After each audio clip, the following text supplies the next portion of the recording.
State Parliament may have risen for the year, but the political scene is still buzzing. The opposition leader is drip-feeding details of a long-awaited frontbench reshuffle, with some veteran MPs to make way for new blood. On the other side, asset sales and the health payroll saga continue to dog the government. It sets up a barnstorming finish to 2010 and an action-packed 2011. Here's Chris O'Brien.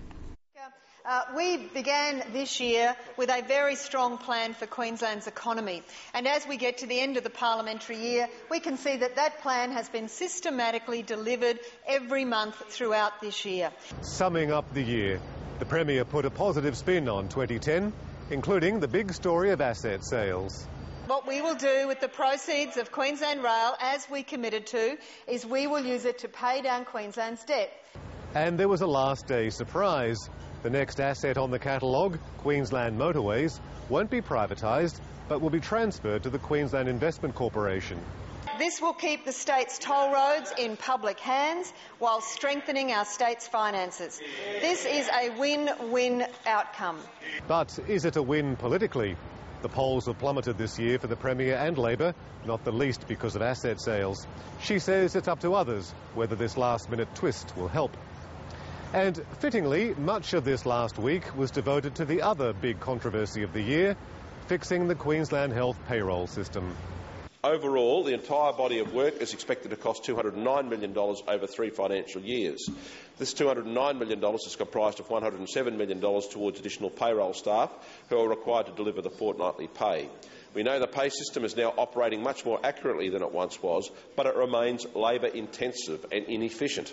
We'll keep on the additional payroll staff we have hired to keep the system running and eliminate the backlog until such time as that has been achieved. Given Labor has squandered hundreds of millions of dollars on Queensland Health's failed payroll system, will the Minister confirm that some hospitals are now being forced to consider extreme measures such as reducing access to vital pathology services? Given that Labor has squandered hundreds of millions of dollars on Queensland Health's failed payroll system, can the Minister confirm that some hospitals are now being forced to consider extreme measures, including cutting overtime and holding off on filling medical and nursing vacancies? The Honourable Minister for Health. I made it clear to the Honourable Member in my answer to the other question that this will not be funded at the expense of the operational budget of Queensland Health. So the answer to the Honourable Member's question is no, no and no. But will the payroll issue hang around? Yes, yes and yes. This year, 2 members of the LNP turned independent. One of them started a new party. So far, he's the only Queensland Party MP in the Parliament, and for a while this week, even he wasn't in. And why do I need to put this motion up? Because I'm sticking up for the farmers. There's no one in this Parliament got any backbone. You will Mr. not Speaker, no one's got any backbone you to will stick not up for these farmers debate who the land rates are motion gone. now. And that's the problem. They should get a backbone the and member leave for the farmers.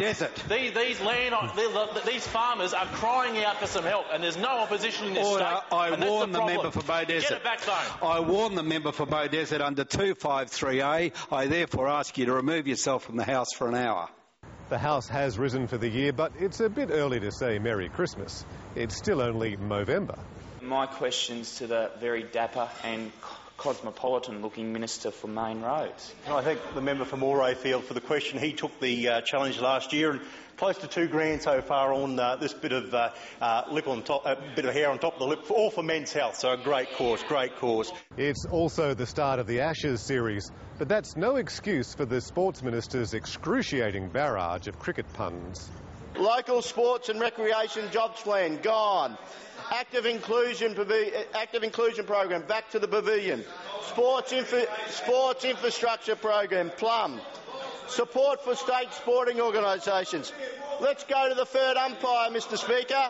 Wait for it. It's out. The Dicky Bird finger. It's gone. These programs are all about grassroots support and participation and jobs. Every sport and policy program is on a sticky wicket under the LNP. You just name it, they'll send it back to the pavilion.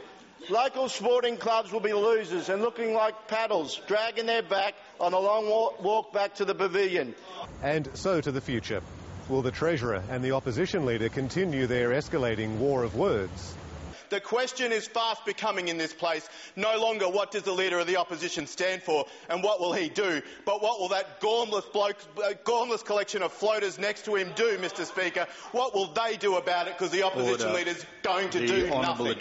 The sale of Queensland Rail is an historic low point for Labor in this state. Anyone watching the smug performance of the Treasurer yesterday would be entitled to think that he was rejoicing in his own financial mismanagement. It seems to have escaped him. Point of order, that he's... Mr Speaker. Oh, beautiful. And will there be changes on either side?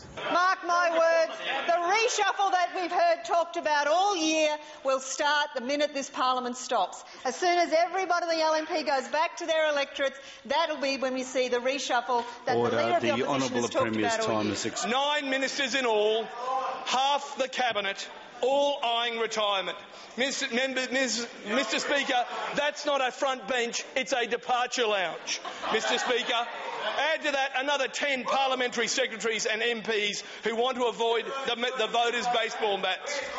Of course there'll be changes. The 2011 parliamentary year promises to be tumultuous. It may even be an election year. And who knows who'll be involved. We need dwellings and our developers want to build them. It's clear that the industry needs a springboard effect to get it back on its feet.